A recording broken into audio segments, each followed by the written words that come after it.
इस वीडियो में हम इंटर का जो सेंटअप एग्ज़ाम चल रहा है उसके अकाउंट्स के प्रश्न को देखेंगे।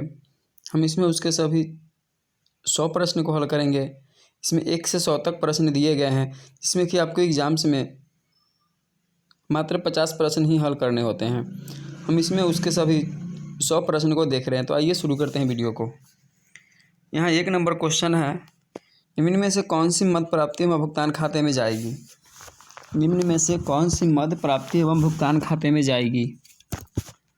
ऑप्शन दिया गया है अदत्त वेतन, ह्रास, आजीवन सदस्यता शुल्क, उपार्जित चंदा। तो प्राप्ति भुगतान खाते में जाने वाली जो मद है वह हो जाएगा आजीवन सदस्यता शुल्क, ऑप्शन नंबर सी।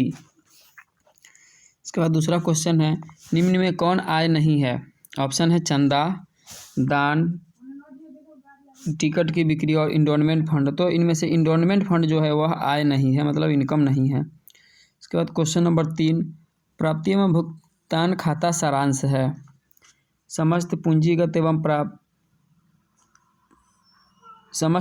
प्राप्ति एवं भुगतानों का, समस्त आयगत प्राप्ति एवं भुगतानों का, समस्त आयगत एवं पूंजीगत प्राप्ति एवं भुगतानों का, इनमें कोई नहीं। तो प्राप्ति एवं भुगतान खाता जो है वह समस्त आयगत एवं पूंजीगत प्राप्ति एवं भुगतानों का सारांश होता है, ऑप्शन नंबर सी सही होगा। क्वेश्चन नंबर 4, लाभ न कमाने वाली संस्था में आय की व्यय पर अधिकता को कहा जाता है। ऑप्शन है हानि, लाभ, कमी या घाटा, अधिशेष। तो नॉन प्रॉफिट ऑर्गेनाइजेशन में जब व्यय की आय पर अधिकता हो जाती है, मतलब जब इनकम एक्सपेंस से कम होता है, तब हो जाएगा डिफिसिट, उसको कहा जाता है, मतलब कमी या घाटा कहा जाता है। अगला क्वेश्चन है 5वां, आयगत प्रकृति की सभी मदें दिखाई जाती है। आय व्यय खाते में, स्थिति विवरण में, ए एवं बी दोनों में, इनमें कोई नहीं। तो आयगत प्रकृति की जो भी मदें होती है उन सभी को हम कहाँ दिखाते हैं, इनकम एक्सपेंडिचर अकाउंट में दिखाते हैं, ऑप्शन नंबर ए सही होगा। क्वेश्चन नंबर 6, एक क्लब के द्वारा प्राप्त अग्रिम चंदा को चिट्ठे के किस पक्ष में दिखाते हैं।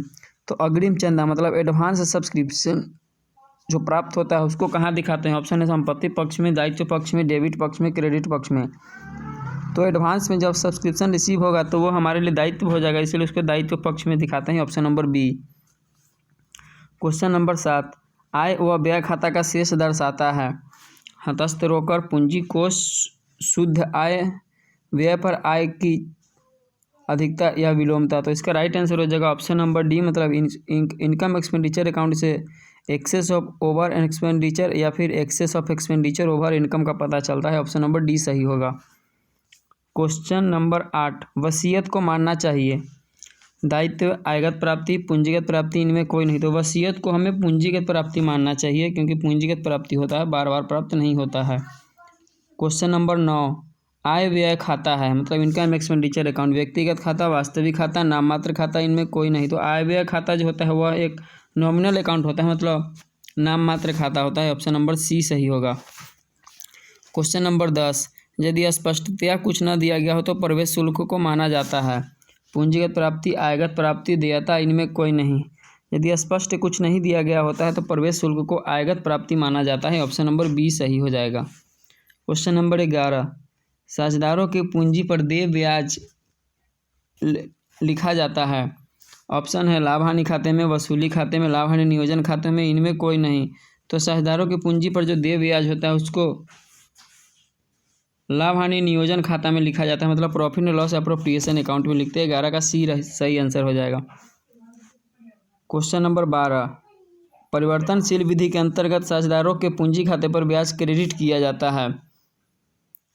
लाभ हानि खाते में, ब्याज खाते में, साझेदारों के पूंजी खाते में, इनमें कोई नहीं। तो इसका राइट आंसर हो जाएगा साझेदारों के पूंजी खाते में, ऑप्शन नंबर सी सही होगा। क्वेश्चन नंबर 13, फर्म के लिए साझेदार के आहरण पर ब्याज है।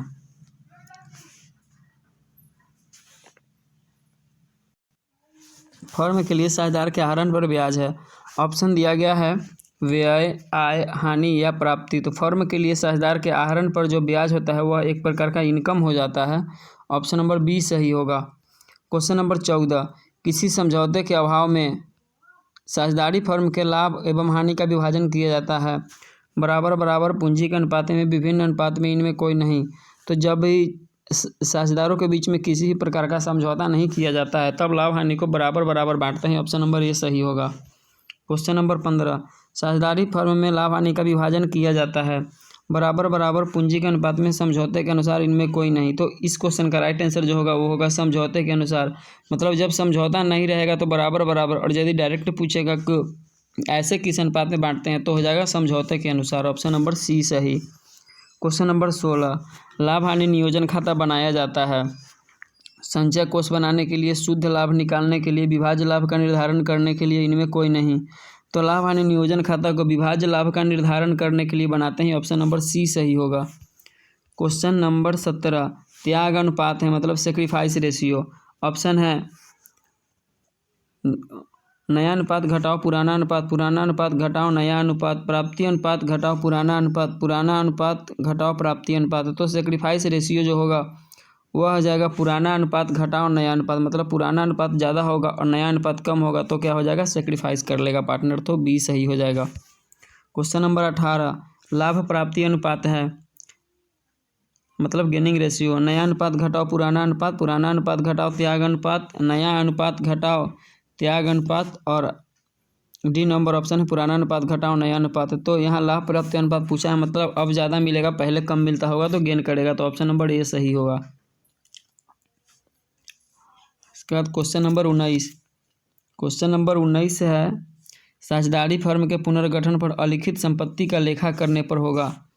साझेदारी फर्म के पुनर्गठन पर अलिखित संपत्ति का लेखा करने पर होगा वर्तमान साझेदारों को लाभ, वर्तमान साझेदारों को हानि, वर्तमान साझेदारों को न लाभ न हानि, इनमें कोई नहीं। तो जब भी अलिखित संपत्ति का लेखा करेंगे तो इससे वर्तमान साझेदारों का लाभ हो जाएगा, और जब अलिखित दायित्व का लेखा करेंगे तो इससे वर्तमान साझेदारों को हानि हो जाएगा। क्वेश्चन नंबर 20, साझेदारी फर्म के पुनर्गठन पर संपत्तियों के मूल्य में वृद्धि का परिणाम है वर्तमान साझेदारों को लाभ, वर्तमान साझेदारों को हानि, वर्तमान साझेदारों को न लाभ न हानि, इनमें कोई नहीं। तो इसका राइट आंसर हो जाएगा जब भी संपत्ति का मूल्य बढ़ेगा तो इससे वर्तमान साझेदारों को हानि होगा, लाभ होगा। ऑप्शन नंबर ए सही होगा। क्वेश्चन नंबर 21, पुनर्मूल्यांकन खाते का शेष पुराने साझेदारों के पूंजी खाते में हस्तांतरित किया जाता है पुराने लाभ हानि अनुपात में, नए लाभ हानि अनुपात में, समान अनुपात में, इनमें कोई नहीं। तो पुनर्मूल्यांकन खाते का जो शेष होगा वह साझेदारों के पूंजी खाते में पुराने लाभ हानि अनुपात में ट्रांसफर किया जाता है। ऑप्शन नंबर ए सही हो जाएगा। क्वेश्चन नंबर 22, ख्याति है मूर्त संपत्ति, अमूर्त संपत्ति, चालू संपत्ति, इनमें कोई नहीं। तो ख्याति जो होता है वह एक अमूर्त संपत्ति होता है। ऑप्शन नंबर बी सही होगा। क्वेश्चन नंबर 23, औसत लाभ के आधार, औसत लाभ आधार के अंतर्गत ख्याति की गणना की जाती है मतलब एवरेज प्रॉफिट मेथड पर पूछ रहा है। ऑप्शन गया है खरीदे गए वर्षों की संख्या गुना औसत लाभ, खरीदे गए वर्षों की संख्या गुना अधिलाभ। उसके बाद ऑप्शन नंबर सी है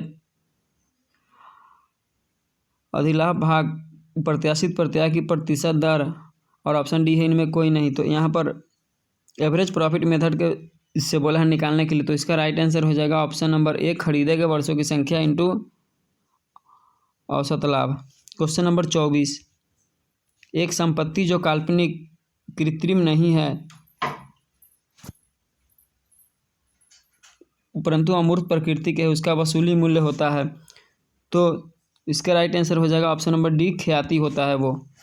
क्वेश्चन नंबर 25, निम्न में से कौन सी ख्याति का मूल्यांकन की विधि नहीं है। पुनर्मूल्यांकन विधि, औसत लाभ विधि, अधिलाभ विधि, पूंजीकरण विधि। तो इसका राइट आंसर हो जाएगा ऑप्शन नंबर ए पुनर्मूल्यांकन विधि, जो कि ख्याति के मूल्यांकन की विधि नहीं है। इसके बाद क्वेश्चन नंबर 26, व्यवसाय की प्रसिद्धि के मौद्रिक मूल्य को कहते हैं। ऑप्शन है ख्याति, अधिलाभ, अधिशेष, असामान्य लाभ। तो व्यवसाय के प्रसिद्धि का जो मौद्रिक मूल्य होता है उसको ख्याति कहा जाता है। ऑप्शन नंबर ए सही होगा। क्वेश्चन नंबर 37, पुनर्मूल्यांकन खाता के समान होता है लाभ हानि समायोजन खाता, लाभ हानि खाता, ए एवं बी दोनों, वसूली खाता। तो पुनर्मूल्यांकन खाता का जो समान होता है वह हो जाएगा ए एवं बी दोनों, लाभ हानि समायोजन खाता और लाभ हानि खाता। अगला क्वेश्चन है 28, निम्न में से कौन सी संपत्ति एक नए साझेदार के प्रवेश के समय अनिवार्यतः पुनर्मूल्यांकित की जाती है? तो ऑप्शन है रहतिया, अस्थायी संपत्तियां, निवेश, ख्याति। तो इनमें से जब भी नया साझेदार का प्रवेश होगा तो एक संपत्ति जिसका मूल्यांकन किसी भी हाल में होगा वह हो जाएगा ख्याति। Option number D. Question number 29, त्याग अनुपात निकाला जाता है, मतलब त्याग अनुपात को कब निकालते हैं? साझेदार की मृत्यु पर, एक साझेदार के अवकाश ग्रहण पर, एक साझेदार के प्रवेश पर, इनमें कोई नहीं। तो त्याग अनुपात का गणना जो किया जाता है वह किया जाता है एक साझेदार के प्रवेश पर। ऑप्शन नंबर सी सही होगा। क्वेश्चन नंबर 30, नए साझेदारी ठहराव के बाद तैयार किए गए चिट्ठी में संपत्तियों तथा दायित्वों का लेखा किया जाता है। मूल्य पर, पुनर्मूल्यांकित मूल्य पर, वसूली योग्य मूल्य पर, इनमें कोई नहीं। तो नए साझेदारी का ठहराव जब हो जाएगा तो जो भी पुनर्मूल्यांकित मूल्य हो जाएगा उस पर संपत्ति तथा दायित्वों का लेखा किया जाएगा। ऑप्शन नंबर बी सही होगा। क्वेश्चन नंबर 31, पुनर्मूल्यांकन खाता में नाम पक्ष पर जमा पक्ष का आधिक्य है, लाभ, हानि, प्राप्ति, व्यय। तो रिवैल्यूएशन अकाउंट में डेबिट पक्ष पर क्रेडिट पक्ष का जो अधिक होता है उसको कहा जाता है लाभ। ऑप्शन नंबर ए सही होगा। क्वेश्चन नंबर 32, लाभ प्राप्ति अनुपात की गणना की जाती है। एक नए साझेदार के प्रवेश के समय, किसी साझेदार के अवकाश ग्रहण करने पर, साझेदारी फर्म के विघटित होने पर, इनमें कोई नहीं। तो गेनिंग रेशियो को किसी साझेदार के अवकाश ग्रहण करने के समय निकाला जाता है। ऑप्शन नंबर बी सही होगा। क्वेश्चन नंबर 33, साझेदार के अवकाश ग्रहण करने पर ख्याति की पूरी राशि किसके पूंजी खाते में क्रेडिट की जाती है? ऑप्शन दिया गया है अवकाश ग्रहण करने वाले साझेदार के, शेष साझेदार के, सभी साझेदार के, इनमें कोई नहीं।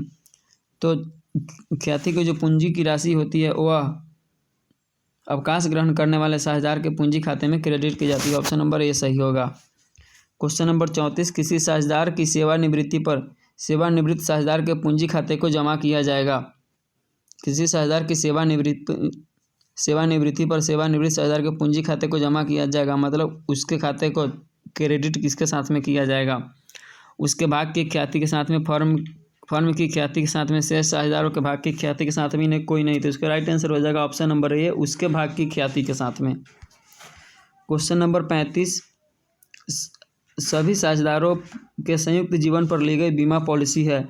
संयुक्त पॉलिसी, एकमात्र पॉलिसी, फर्म की पॉलिसी, समूह पॉलिसी। तो इसका राइट आंसर हो जाएगा संयुक्त पॉलिसी, मतलब joint life policy.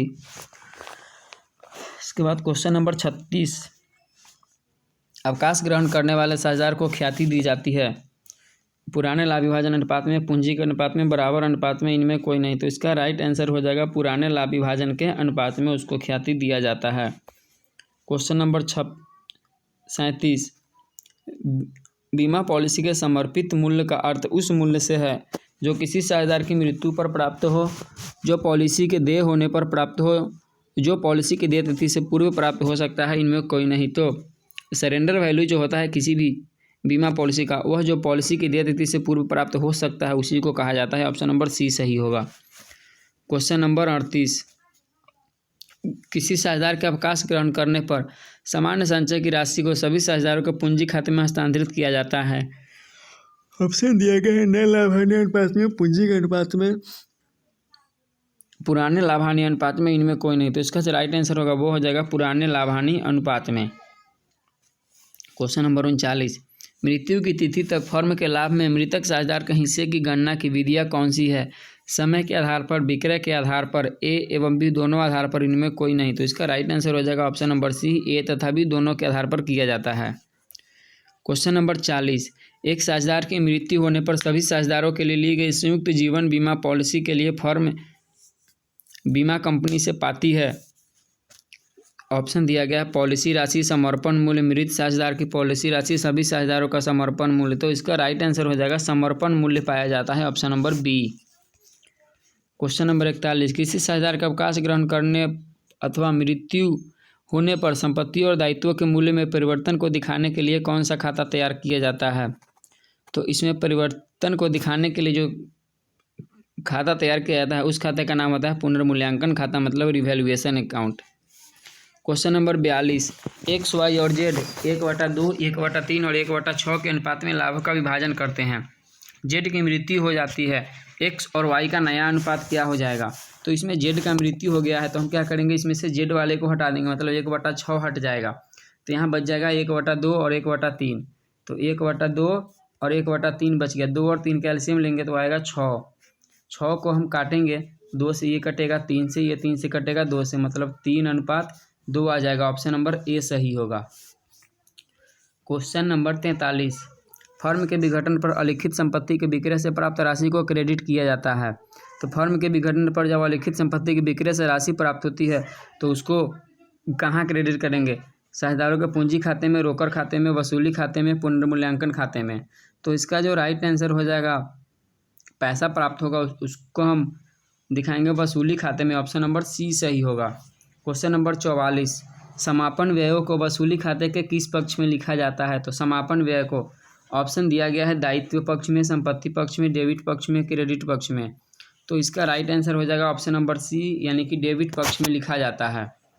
Question number 45, जब गैर अभिलेखित परिसंपत्ति साझेदार द्वारा ली जाती है तो उसे दर्शाएंगे वसूली खाते के नाम पक्ष में, बैंक खाते के नाम पक्ष में, वसूली खाते के जमा पक्ष में, बैंक खाते के जमा पक्ष में।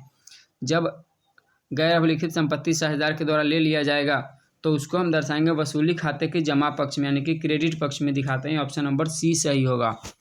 क्वेश्चन नंबर 46, चिट्ठे में दिखाई गई रोकड़ बाकी को समापन के समय दिखाते हैं वसूली खाते में, रोकड़ खाते में, पूंजी खाते में, किसी भी खाते में नहीं। तो इसका राइट आंसर हो जाएगा ऑप्शन बी, यानी कि रोकड़ खाते में दिखाया जाता है। क्वेश्चन नंबर 47, जब साझेदार की तरफ से फर्म के वसूली व्यय का भुगतान किया जाता है तो ऐसे व्यय को डेबिट किया जाता है। जब साझेदार की तरफ से फर्म के वसूली व्यय का भुगतान किया जाता है तो ऐसे व्यय को डेबिट कहाँ करेंगे, वसूली खाते में, साझेदार के पूंजी खाते में, साझेदार के ऋण खाते में, इनमें कोई नहीं। तो इसको हम डेबिट करेंगे वसूली खाते में। ऑप्शन नंबर ए सही होगा। क्वेश्चन नंबर 48, एक फर्म के समापन के समय एक साझेदार ने 1500 रुपये फर्म के समापन व्यय का भुगतान किया, कौन सा खाता डेबिट होगा। तो डेबिट जो होगा वह हो जाएगा आपका वसूली खाता, वसूली खाते को डेबिट करेंगे। ऑप्शन नंबर बी सही होगा। क्वेश्चन नंबर 49, एक साझेदारी फर्म के समापन की दशा में संदिग्ध ऋण आयोजन का हस्तांतरण किया जाता है। मतलब जब फर्म का समापन हो जाएगा तो संदिग्ध ऋण आयोजन जो बचेगा उसको कहाँ ट्रांसफ़र करेंगे। ऑप्शन है वसूली खाते में, पूंजी खाते में, विविध देनदार खाते में, इनमें कोई नहीं। तो इसका ट्रांसफ़र किया जाएगा वसूली खाते में। ऑप्शन नंबर ए सही हो जाएगा। क्वेश्चन नंबर 50, अंशों का अधिमूल्य पर निर्गमन है, मतलब जब शेयर को प्रीमियम पर निर्गमन करेंगे तो क्या होगा, पूंजीगत लाभ, पूंजीगत हानि, सामान्य लाभ, समान हानि। तो इसका राइट आंसर हो जाएगा पूंजीगत लाभ होगा। Option number A. Question number 51, अंशधारी प्राप्त करते हैं, मतलब शेयर होल्डर क्या प्राप्त करते हैं, ब्याज है, लाभांश है, कमीशन है, लाभ है। तो शेयर होल्डर जो प्राप्त करते हैं वह प्राप्त करते हैं लाभांश। ऑप्शन नंबर बी सही होगा। क्वेश्चन नंबर 52, अंशों का हरण किया जा सकता है, अंशों का हरण किया जा सकता है सभा में उपस्थित न होने की स्थिति में, मांग राशि का भुगतान न करने की स्थिति में, बैंक ऋण में भुगतान करने की असमर्थता में, या फिर प्रतिभूति के रूप में अंशों के बंधक होने पर। तो अंशों का हरण जो किया जाएगा वह किया जाएगा मांग राशि के भुगतान न करने की स्थिति में। Option number B. Question number 53, एक कंपनी अपने अंशों को प्रीमियम पर भारतीय कंपनी अधिनियम 2013 की किस धारा के अंतर्गत जारी करती है। तो इसका राइट आंसर हो जाएगा ऑप्शन नंबर ए, यानी कि 78 के अंतर्गत। क्वेश्चन नंबर 54, ऋण पत्रों के निर्गमन पर दिया जाने वाला बट्टा किस प्रकृति का होता है। तो ऋण पत्रों के निर्गमन पर जो बट्टा दिया जाता है वह पूंजीगत हानि होता है। ऑप्शन नंबर बी सही हो जाएगा। क्वेश्चन नंबर 55, एक कंपनी के आर्थिक चिट्ठे में ऋण पत्रों को किस शीर्षक के अंतर्गत दिखाया जाता है। तो आर्थिक चिट्ठे में ऋण पत्र को जो दिखाते हैं वो हम दिखाते हैं दीर्घकालीन ऋण के अंतर्गत। ऑप्शन नंबर बी सही होगा। क्वेश्चन नंबर 56, वित्तीय विवरण होते हैं प्रत्याशित तत्व, अभिलेखित तत्व, अनुमानित तत्व, इनमें कोई नहीं। तो इसका राइट आंसर हो जाएगा ऑप्शन नंबर बी, अभिलेखित तत्व होते हैं, मतलब रिकॉर्डेड फैक्ट्स होते हैं। क्वेश्चन नंबर 57, ख्याति संपत्ति किस श्रेणी के अंतर्गत आती है, चालू संपत्ति, मूर्त संपत्ति, अमूर्त संपत्ति, इनमें कोई नहीं। तो ख्याति जो होता है वह एक अमूर्त संपत्ति होता है। ऑप्शन नंबर सी सही होगा। क्वेश्चन नंबर 58, चालू संपत्ति में शामिल होता है, चालू अनुपात में शामिल है स्टॉक, देनदार, रोकड़, इनमें सभी। तो चालू अनुपात में इनमें से सभी शामिल होते हैं। Option number D. Question number 49, रोकड़ प्रवाह विवरण संबंधित है अकाउंटिंग स्टैंडर्ड 3 से, अकाउंटिंग स्टैंडर्ड 6 से, अकाउंटिंग स्टैंडर्ड 9 से, अकाउंटिंग स्टैंडर्ड 12 से। तो इसका राइट आंसर हो जाएगा ऑप्शन ए, यानी कि अकाउंटिंग स्टैंडर्ड 3 से संबंधित होते हैं। क्वेश्चन नंबर 60, संचालन क्रियाओं से रोकड़ प्रवाह में कमी आएगी। संचालन क्रियाओं से रोकड़ प्रवाह में कमी आएगी मतलब किससे कमी आएगी? चालू संपत्ति में वृद्धि, चालू दायित्व में कमी, इनमें कोई नहीं, ये तथा भी दोनों। तो रोकड़ प्रवाह में कमी कब आएगी? जब चालू संपत्ति में वृद्धि और चालू दायित्व में कमी दोनों होगा तो, यानी कि ऑप्शन नंबर डी सही हो जाएगा, ये तथा भी दोनों। क्वेश्चन नंबर 61, ऋण पत्र का प्रतिफल है, मतलब ऋण पत्र का प्रतिफल, ऋण पत्र के बदले में क्या मिलता है? लाभ, लाभांश, ब्याज, इनमें कोई नहीं, तो ऋण पत्र पर ब्याज दिया जाता है, ऑप्शन नंबर सी सही होगा। क्वेश्चन नंबर 62, ऋण पत्र शोधन प्रीमियम खाता है, ऑप्शन है संपत्ति, दायित्व, व्यय, आगम। तो ऋण पत्र शोधन प्रीमियम खाता जो होता है वह एक प्रकार का संपत्ति होता है, ऑप्शन नंबर ए सही हो जाएगा। क्वेश्चन नंबर 63, खुले बाजार में क्रय किए गए ऋण पत्रों को यदि तुरंत रद्द नहीं किया जाता है तो इसे माना जाता है, तो इसको चालू दायित्व माना जाता है, ऑप्शन नंबर बी सही होगा। क्वेश्चन नंबर 64, ऋण पत्रों के शोधन के लिए वित्त का स्रोत है, लाभ में से शोधन, पूंजी में से शोधन, नए अंशों या ऋण पत्रों के निर्गमन से प्राप्त राशि, इनमें सभी। तो इसका राइट आंसर हो जाएगा इनमें सभी। क्वेश्चन नंबर 65, सिंकिंग फंड खाता दिखाता है, आपके हिसाब से दिखाई नहीं दे रहा होगा, फिर भी आप सुनकर समझ लेंगे। सिंकिंग फंड खाता दिखाता है, ऑप्शन दिया गया है नाम शेष, जमा शेष, लाभ, इनमें कोई नहीं, तो इसका राइट आंसर हो जाएगा सिंकिंग फंड खाता जो होता है वह हमेशा जमा शेष दिखाता है, ऑप्शन नंबर बी सही होगा। उसके बाद सिंकिंग फंड विनियोग खाता हमेशा दिखाता है, नाम शेष, जमा शेष, दायित्व, इनमें कोई नहीं, तो सिंकिंग फंड विनियोग खाता जो होता है वह हमेशा नाम शेष दिखाता है, मतलब डेबिट बैलेंस, ऑप्शन ए सही होगा। क्वेश्चन नंबर 67, ऋण पत्रों का शोधन किया जाता है, लाभ में से, पूंजी में से, प्रावधान में से, इनमें सभी से, तो इसका राइट आंसर हो जाएगा इनमें सभी से किया जा सकता है, option number D. Question number 68, डूबत ऋण के कारण हानि को पूरा करने के लिए जो राशि रखी जाती है उसे कहा जाता है। डूबत ऋण के कारण हानि को पूरा करने के लिए जो राशि रखा जाता है उसको संचय, प्रावधान, दायित्व, इनमें कोई नहीं, तो इसका राइट आंसर हो जाएगा संचय, ऑप्शन नंबर ए हो जाएगा। उसके बाद क्वेश्चन नंबर 69, आकस्मिक दायित्व को किस शीर्षक के अंतर्गत दिखाया जाता है? ऑप्शन है अस्थायी दायित्व, चालू दायित्व, टिप्पणी के रूप में, इनमें कोई नहीं, तो आकस्मिक दायित्व को जो दिखाया जाता है उसको अस्थायी दायित्व के रूप में दिखाते हैं, option number A. Question number 70, patents को चिट्ठे के किस शीर्षक के अंतर्गत दिखाया जाता है? पेटेंट्स को ऑप्शन दिया गया है गैर चालू संपत्ति, संचय, अधिशेष, ऋण एवं अग्रिम, चालू संपत्ति, तो पेटेंट्स को गैर चालू संपत्ति के अंतर्गत दिखाते हैं, ऑप्शन नंबर ए सही होगा। क्वेश्चन नंबर 71, भविष्य निधि हेतु प्रावधान को कंपनी के आर्थिक चिट्ठा में किस शीर्षक में दिखाया जाता है? भविष्य निधि हेतु प्रावधान, ऑप्शन है संचय, अधिशेष, गैर चालू दायित्व, प्रावधान, आकस्मिक दायित्व, तो इसका राइट आंसर हो जाएगा संचय और अधिशेष के अंतर्गत दिखाते हैं, ऑप्शन नंबर ए हो जाएगा। क्वेश्चन नंबर 72, निम्न में से कौन उपक्रम की वास्तविक आर्थिक स्थिति दर्शाता है? कोष प्रवाह, आर्थिक चिट्ठा, लाभ हानि विवरण, अनुपात विश्लेषण, तो इसका राइट आंसर होगा ऑप्शन नंबर बी, यानी आर्थिक चिट्ठा दर्शाता है। क्वेश्चन नंबर 73, निम्न में से कौन सी वित्तीय विवरण विश्लेषण की सीमा नहीं है? ऑप्शन है वित्तीय सुदृढ़ता का ज्ञान प्राप्त होना, झूठे दिखावे से प्रभावित होना, मूल स्तर में परिवर्तन को प्रकट न करना, गुणात्मक विश्लेषण का अभाव, तो सीमा नहीं है, तो इसका राइट आंसर हो जाएगा ऑप्शन नंबर ए, यानी वित्तीय सुदृढ़ता का ज्ञान प्राप्त होना। क्वेश्चन नंबर 74, निम्न में से वित्तीय विवरणों में हित रखने वाले पक्ष हैं? प्रबंधक, वित्तीय संस्था, लेनदार, इनमें सभी, तो वित्तीय विवरणों में हित रखने वाले पक्ष इनमें से सभी हैं, option number D. Question number 75, प्रवृत्ति अनुपात और प्रवृत्ति प्रतिशत प्रयोग किए जाते हैं गत्यात्मक विश्लेषण में, स्थैतिक विश्लेषण में, क्षैतिज विश्लेषण में, लंबवत विश्लेषण में, तो इसका राइट आंसर जो होगा वो हो जाएगा ऑप्शन नंबर डी, यानी कि लंबवत विश्लेषण में। क्वेश्चन नंबर 75, वित्तीय विवरणों की तुलना के लिए उपकरण है? तुलनात्मक आर्थिक चिट्ठा, तुलनात्मक आय विवरण, समरूप विवरण, इनमें सभी, तो इसका राइट आंसर होगा ऑप्शन नंबर डी, यानी इनमें सभी हैं। क्वेश्चन नंबर 77, प्रवृत्ति प्रतिशत की गणना के लिए किस वर्ष को चुना जा सकता है? प्रवृत्ति प्रतिशत की गणना के लिए ऑप्शन है चालू वर्ष, गत वर्ष, आधार वर्ष, इनमें सभी, तो इसका राइट आंसर हो जाएगा आधार वर्ष, यानी कि आधार वर्ष को चुना जा सकता है। क्वेश्चन नंबर 78, एक अंशधारी द्वारा वित्तीय विवरण का विश्लेषण उदाहरण है? बाह्य विश्लेषण का, आंतरिक विश्लेषण का, लंबवत विश्लेषण का, क्षैतिज विश्लेषण का। तो इसका राइट आंसर हो जाएगा ऑप्शन नंबर बी, यानी कि आंतरिक विश्लेषण का उदाहरण है।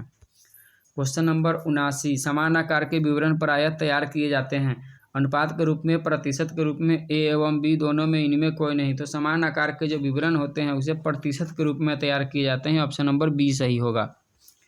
क्वेश्चन नंबर 80, क्रियाशीलता अनुपात समानतः प्रदर्शित करता है साधारण अनुपात में, प्रतिशत में, गुना में, इनमें कोई नहीं। तो इसका राइट आंसर हो जाएगा साधारण अनुपात में प्रदर्शित करता है। क्वेश्चन नंबर 81,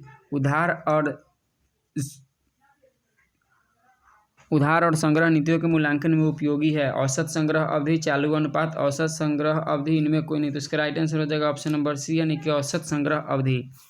इसके बाद क्वेश्चन नंबर 82 है, यहाँ पे आपको साफ साफ दिखाई नहीं देगा। ऋण समता अनुपात है, तरलता अनुपात, क्रियाशीलता अनुपात, ऋण शोधन क्षमता अनुपात, संचालन अनुपात। तो इसका राइट आंसर हो जाएगा ऑप्शन नंबर सी, यानी कि शोधन क्षमता अनुपात। क्वेश्चन नंबर 83, निम्न में से कौन सा गैर संचालन व्यय है? किराया, बिक्री व्यय, मजदूरी, मशीन विक्रय पर हानि। तो इसका राइट आंसर हो जाएगा ऑप्शन नंबर डी, यानी मशीन विक्रय पर हानि। क्वेश्चन नंबर 84, बेचे गए माल की लागत है। ऑप्शन दिया गया सेल्स माइनस शुद्ध लाभ, विक्रय माइनस सकल लाभ, क्रय माइनस प्रारंभिक स्टॉक, और इनमें कोई नहीं। तो इसका राइट आंसर होगा ऑप्शन नंबर बी, यानी कि विक्रय में से सकल लाभ घटाएंगे तो मेरा कॉस्ट ऑफ गुड्स सोल्ड आएगा। इसके बाद क्वेश्चन नंबर 85, लेनदार आवर्त अनुपात में क्या शामिल किया जाता है? लेनदार आवर्त अनुपात मतलब क्रेडिटर टर्नओवर रेशियो, कुल उधार क्रय, कुल उधार बिक्री, कुल नगद बिक्री, कुल नगद क्रय। तो इसका राइट आंसर हो जाएगा ऑप्शन नंबर ए, यानी कि कुल उधार क्रय को शामिल किया जाता है। क्वेश्चन नंबर 86, संचालन अनुपात है, लाभदायकता अनुपात, क्रियाशीलता अनुपात, शोधन क्षमता अनुपात, इनमें कोई नहीं। संचालन अनुपात जो होता है वह लाभदायकता अनुपात होता है। ऑप्शन नंबर ए आ जाएगा। क्वेश्चन नंबर 87, लाभ हानि तथा स्थिति विवरण के आंकड़ों पर आधारित अनुपात है, लाभदायकता अनुपात, संचालन अनुपात, तरलता अनुपात, इनमें कोई नहीं। तो इसका राइट आंसर होगा ऑप्शन नंबर ए, यानी कि लाभदायकता अनुपात। क्वेश्चन नंबर 88, निम्न में से कौन परिचालन आय नहीं है, मतलब ऑपरेटिंग इनकम नहीं है? वस्तुओं की बिक्री, ब्याज आय, लाभांश आय, पुरानी कार की बिक्री से हानि लाभ। तो इसका राइट आंसर हो जाएगा ऑप्शन नंबर डी, पुरानी कार की बिक्री से लाभ। क्वेश्चन नंबर 89, सकल लाभ अनुपात, सकल लाभ के साथ किसका अनुपात है? शुद्ध नगद बिक्री का, शुद्ध उधार बिक्री का, अंतिम रहतिया का, शुद्ध कुल बिक्री का। तो इसका राइट आंसर होगा ऑप्शन नंबर डी, यानी कि शुद्ध कुल बिक्री का अनुपात होता है।